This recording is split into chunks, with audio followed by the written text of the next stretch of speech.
नाजरीन, मैं हूं बिस्मिल्लाह आफ्ताब आलम और आप देख रहे हैं उर्दू हिंदी नॉलेज चैनल। देखिए, जो सिलसिला चल रहा था उसी में बात करते हैं। यूपी टीजीटी का एग्ज़ाम 2026 में होने वाला है और बहुत इंपॉर्टेंट उसके लिए जीआईसी का एग्ज़ाम भी उर्दू का जो पोर्शन होता है उसके लिए मैं प्रैक्टिस कराता हूं। इसकी थ्योरी मैं पहले ही करा चुका हूं सारी चीज़ों की। तो आइए सीधे बात करते हैं और आज का पहला सवाल है, थोड़ा सा जल्दी जल्दी चलेंगे और इन क्वेश्चनों में आपके कितने गलत हुए कितने सही हुए कमेंट करके ज़रूर बताइएगा। पहला सवाल है कि साया शजर, ये नाम आपको याद रखना है, किसका अफसाना है। उम्मीद करता हूं सभी का आंसर सही होना चाहिए। क्या कृष्ण चंद्र सही होगा, कुर्रतुल हैदर सही होगा, जिलानी बानो सही होगा या फिर इकबाल मजीद सही होगा। देखिए, प्रैक्टिस करा रहे हैं तो इनका एक्सप्लेन नहीं करेंगे, बाकी एक्सप्लेन वाली जो वीडियो हैं, देखिए एनसीईआरटी जो है, एनसीईआरटी, ठीक है, तो एनसीईआरटी की जो एक्सप्लेन वाली अपनी वीडियो हैं उनको जरूर देखिएगा, बहुत इंपॉर्टेंट हैं और उनमें आप तैयारी करने के बाद यहां पर प्रैक्टिस करेंगे। तो इस सवाल का जवाब क्या होगा, तो जिस बच्चे ने सही जवाब दिया है, आंसर इसमें जिसने दिया है डी, उसका आंसर एकदम राइट होने वाला है। आंसर यहां से आप देखेंगे डी वाला आंसर एकदम राइट है। सभी का आंसर सही हुआ होगा, उम्मीद करता हूं। देखिए, क्वेश्चन जरूर नोट कीजिए, जो नहीं आते हैं उनको अपने पास लिख सकते हैं। देखिए, ये किताब है अपनी शाहीन, और इस शाहीन किताब पर इस पर कॉन्टैक्ट करके आप इसको मंगा सकते हैं। ये नंबर यहां दिया गया है, तो अगर मंगाना है तो आप कॉन्टैक्ट कर सकते हैं। ये जो है इसमें 2000 क्वेश्चन जो है वो एमसीक्यू हैं। इसी तरह से प्रैक्टिस आपको मिलने वाली है। हाई क्लास के जो लेवल के क्वेश्चन होते हैं वो इसमें शामिल किए गए हैं। बाकी इसमें नोट्स है, देख लीजिएगा, इसका रिव्यू पहले देख लीजिएगा, उसके बाद इसको मंगा सकते हैं। बस इतना हम बात कह सकते हैं, बहुत ही अहम आपके लिए ये किताब है। अगला सवाल देखिए कि संस्कृत में कुल कितने दबिस्तान हैं। तो संस्कृत में कुल कितने दबिस्तान हैं, क्या 5 दबिस्तान हैं, 6 दबिस्तान हैं, 7 दबिस्तान हैं या 9 दबिस्तान हैं। देखिए, इसमें जितने भी ऑप्शन दिए गए हैं इन सब ऑप्शनों पर एक्सप्लेन करके हम पहले ही ये सारे क्वेश्चन पढ़ा चुके हैं। लगभग 1 साल पहले ही मैंने ये सारे क्वेश्चन कराए हुए हैं। आज उन्हीं का रिवीजन और उन्हीं की प्रैक्टिस हम फिर से करवा रहे हैं आपके सामने। तो आंसर इसमें जिस बच्चे ने दिया होगा 6, बिल्कुल सही है। अब 6 कौन कौन से हैं, आप अगर अच्छे स्टूडेंट हैं तो 6 के 6 नाम आपको याद होना चाहिए। 6 के 6 जो है वो बानी आपको याद होना चाहिए। ये जो है बानी भी आपको याद रहना चाहिए। तो उम्मीद करता हूं सभी का सही हुआ होगा। दूसरी चीज, 5 के जो वाले फैक्ट हैं वो आपको याद होना चाहिए, 7 वाले, 9 वाले। देखिए, अपनी किताब जो शाहीन है उसमें ये फैक्ट दे दिए हैं मैंने। इसके बाद में अगला सवाल देखिए, हाल ही हमारी शायरी के मुजद्दिद और तनकीद के मुजतहिद हैं, ये किसका कॉल है। उम्मीद करता हूं सभी का आंसर सही होना चाहिए। यहां से आपका जवाब देना है। क्या एहतशाम का सही होगा, क्या फिर शौकत सब्जबारी हैं, या फिर मौलवी अब्दुल हक हैं, या फिर यहां पर अब्दुल रहमान बिजनौरी हैं। फटाफट जवाब देने की कोशिश कीजिए, जल्दी जवाब दीजिए। तो उम्मीद करता हूं सभी का आंसर सही हुआ होगा और इसमें जिस बच्चे ने जवाब दिया होगा बी, उसका एकदम राइट आंसर होने वाला है शौकत सब्जबारी, यानी आंसर आपका सही होगा बी। जिस बच्चे ने दिया है बिल्कुल सही है। उम्मीद करता हूं सभी के आंसर सही हो रहे होंगे। अगला सवाल है और सवाल दिया गया है कि दर्जा झेल, यहां देखिए, दर्जा झेल में जो शेर दिया गया, दर्जा वाला शेर जो है वो किस शायर का है। तो शेर क्या है, शेर है, देख कर तुझ नैन की शौखी कूं, थक के सहरा नशी गजाला हुआ। तो गजाल हुआ, तो ये शेर जो है वो किसका है। शेर बहुत इंपॉर्टेंट है। क्या वली दखनी का ये शेर है, क्या फाइज दहलवी का शेर है, या सिराज औरंगाबादी का शेर है, या कुली कुतुब शाह का शेर है। उम्मीद करता हूं जल्दी जल्दी जवाब दीजिए। अगर आपको छोटा लगता है, दिख रहा है, तो आप मोबाइल को पलट लीजिए। तो इसमें जिस बच्चे ने जवाब दिया होगा बी, उसका आंसर सही है फाइज दहलवी। बिल्कुल, फाइज दहलवी आपका आंसर एकदम सही होने वाला है। फाइज दहलवी को शुमाली हिंद का पहला जो है दीवान गो शायर कहा जाता है। और किसने कहा है, ये सब चीजें हम लोग बात कर चुके हैं। वो जब कल परसों वीडियो आएगी, देखिए मैराथन सब आती हैं जो क्लास, वो मैराथन बहुत लेट सभी लोग लाते हैं, लेकिन अपनी मैराथन पहले आती रहेंगी। और लास्ट में किसी की मैराथन मत देखना, क्योंकि उस टाइम आपको रिवीजन की जरूरत होती है। उस टाइम आपको अपने जो पढ़ा हुआ है उसको बार बार पलट कर देखने की जरूरत होती है, लेकिन रिवीजन में आपका दिमाग खराब कर दिया जाता है। तो रिवीजन मैराथन के जरिए आपका दिमाग खराब होता है, तो रिवीजन के तौर पर हम लगाएंगे मैराथन आखिर में, तो यही लगाएंगे। अभी से ही आप प्रैक्टिस करते रहिए। सवाल है, दर्ज झेल में से सबसे कदीम शायर कौन है। क्या फाइज दहलवी सबसे कदीम शायरों में से हैं, या अंजाम हैं, मीर हैं, या फिर साथ साथ में नज़ीर हैं। उम्मीद करता हूं सभी का आंसर सही होगा। तो यहां पर जो आंसर दिए गए हैं इनमें सबसे कदीम शायरों में कौन माना जाता है, तो उम्मीद करता हूं सभी का आंसर सही हो रहा होगा। आंसर आपका सही होगा मीर, आपका आंसर सही होने वाला है सी। इसके बाद में अगला सवाल है कि दर्ज झेल में से कौन सा शायर सूफी शायर है।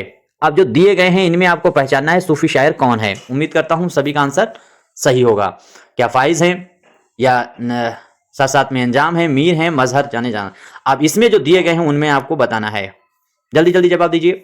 तो इसमें जिस बच्चे ने जवाब दिया होगा डी, मजहर जाने जाना, इनके बारे में डिटेल में हम सब चीजें पढ़ा चुके हैं, उनको जरूर पीछे बैक देखिए। 4 प्लेलिस्ट अपनी बनी हुई हैं, उन 4 प्लेलिस्ट को अगर आप देख लेते हैं तो जीआईसी और टीजीटी का एग्जाम आपका 100% निकलेगा, ऐसा कोई क्वेश्चन नहीं।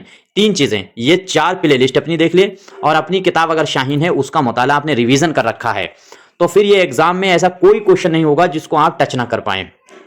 बाकी जीके जीएस के जो क्लास चलते हैं उनको जरूर देखते रहिएगा। जीके जीएस भी अगर आप कुछ 10-15 क्वेश्चन भी सही कर लेते हैं तो आप बहुत मजबूत हो जाएंगे। दर्ज झेल में से किस शायर का नाम अशरफ अली खान था? तो ये भी कई बार हमने बताया है, आबरू है अशरफ अली खान, हातिम है, फगा है, एक या फिर जो है एक रंग है। तो उम्मीद करता हूं सभी का आंसर सही होगा। तो अशरफ अली खान जो है वो आंसर आपका सही होने वाला है सी। तो जिस बच्चे ने दिया होगा सी उसका आंसर सही है, यानी फगा का नाम आपको बिल्कुल सही होने वाला है। और इनका तो आपको मालूम है अबरू का, नजमुद्दीन शाह मुबारक अबरू। इसके बाद में अगला सवाल देखिए, ये सवाल आपको देखना है और जवाब दीजिए। सवाल है, ना कहूँ ये कि यार जाता है, शेर है, ना कहूँ ये कि यार जाता है, दिल से सब्रो करार जाता है। तो शेर, इसमें जवाब क्या आंसर आपका सही होगा? क्या आबरू का शेर है, हातिम का शेर है, पगा का शेर है, इकरंग का शेर है? उम्मीद करता हूं सभी का आंसर सही हुआ होगा, जल्दी जवाब दीजिए। तो इसमें जिस बच्चे ने जवाब दिया होगा, इसमें आंसर आपका क्या सही होगा? जल्दी से जवाब दिए, डी, यानी इकरंग का आपको आंसर सही होने वाला है। आंसर जिसने भी इकरंग का दे रखा है उसका आंसर एकदम सही है। अगला सवाल देखिए, मीर तकी मीर की फैज मीर का मौजू क्या है? आप बीती, तालीम तरबियत, खुदनबिश्त या फिर नसरी दास्तान?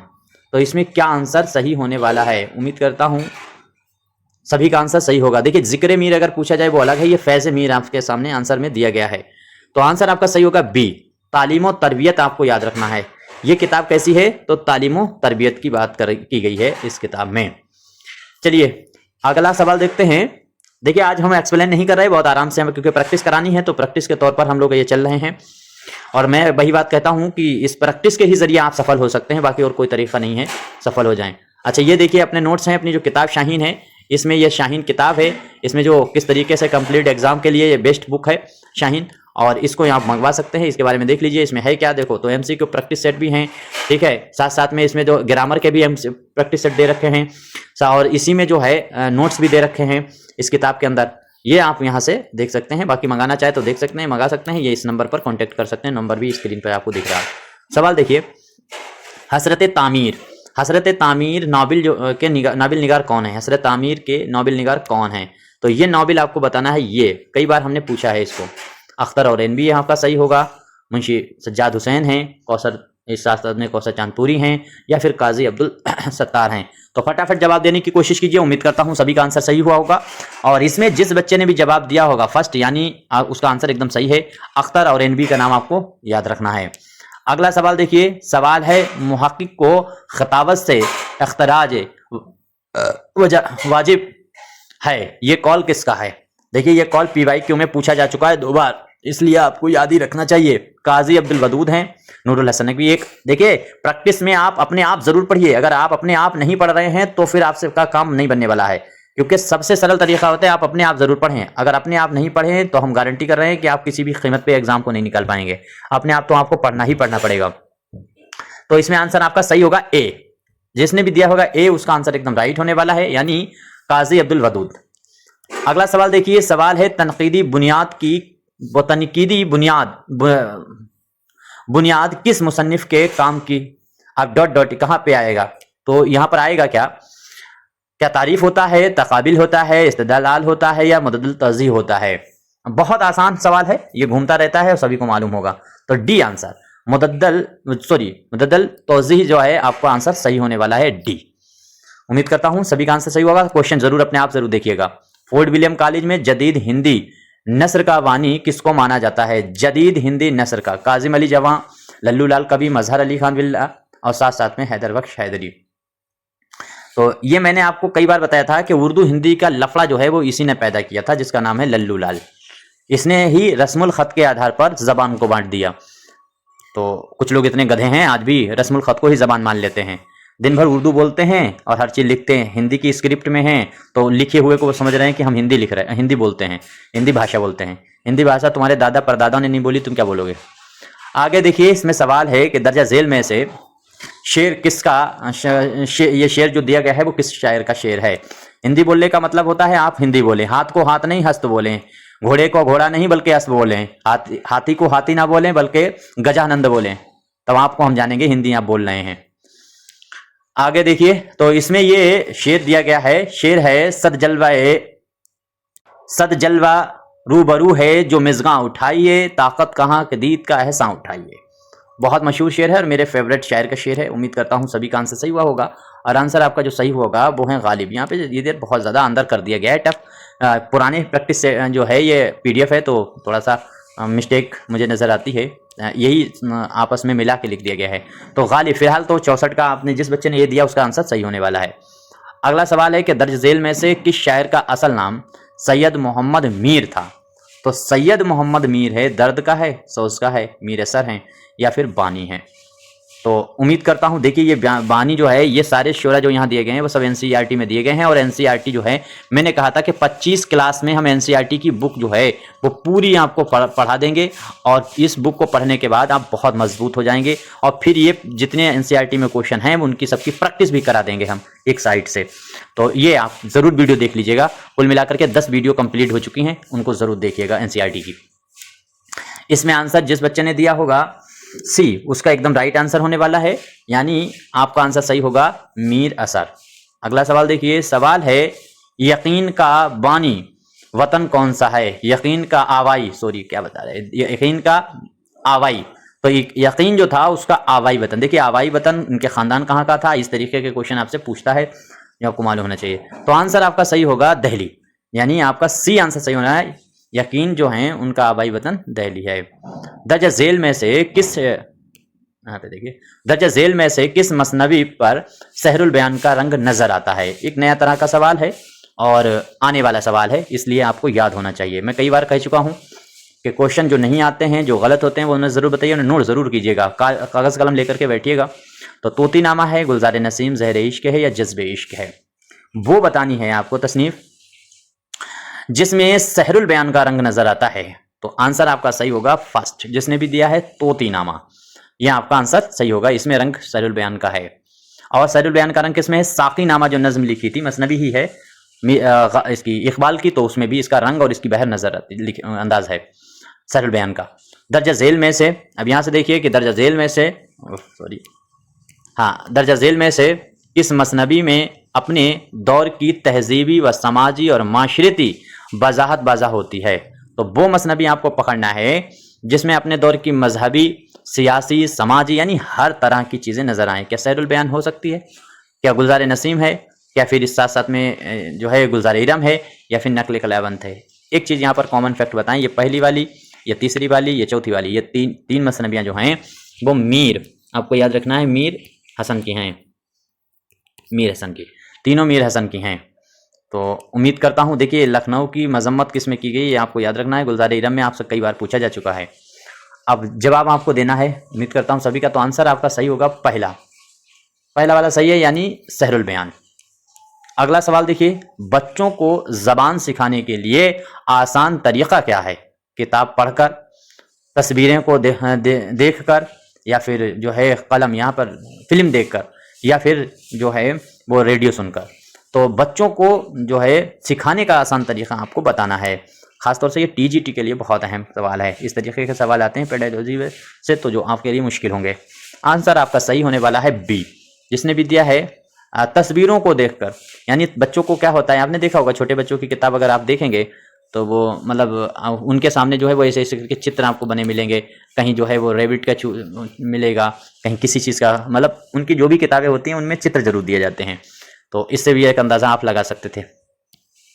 अगला सवाल है कि अफसाना नूरो नार में अफसाना की हीरोइन ज़किया का इंतकाल किस बीमारी की वजह से होता है?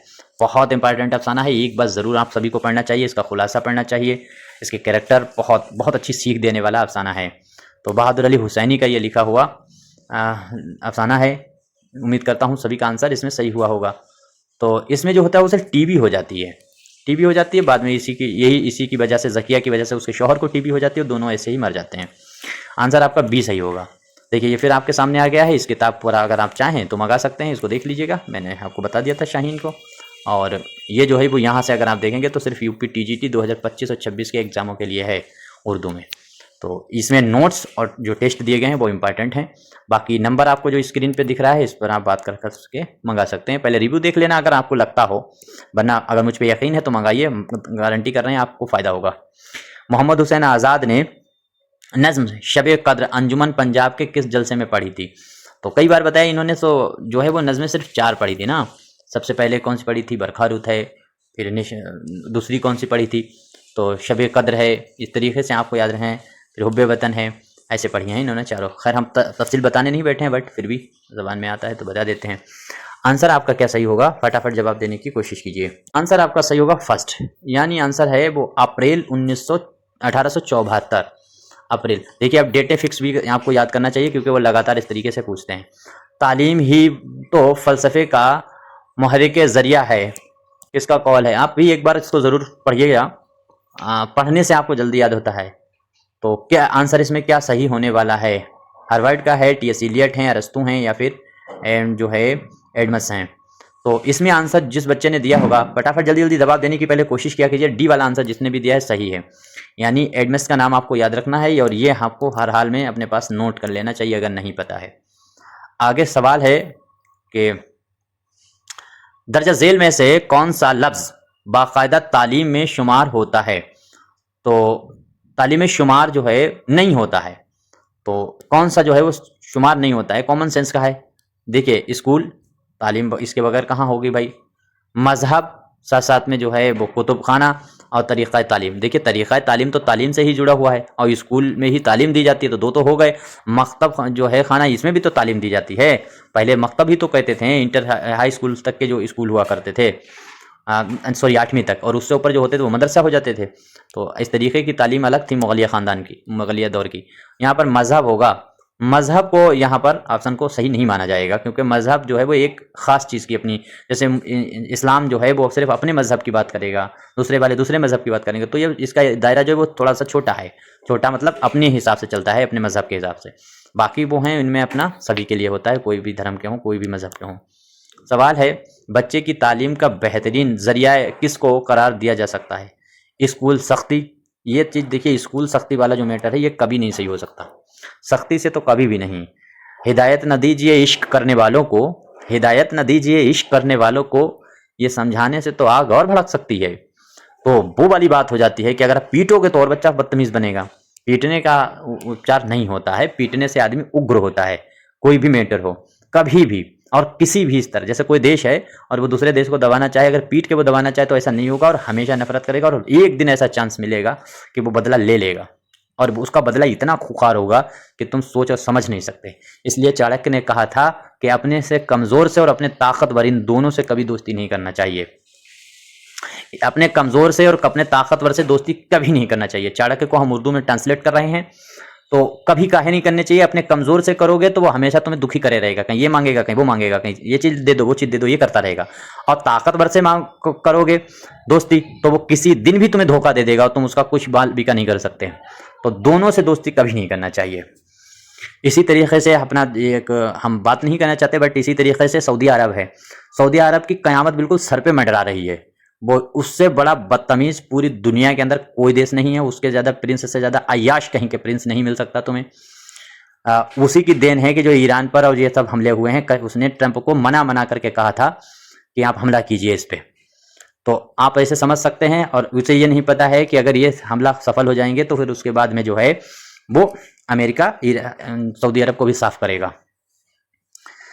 तो अब देखिए यहाँ पर बहरहाल पॉलिटिकल बातें हम पॉलिटिकल वाले चैनल पे करेंगे।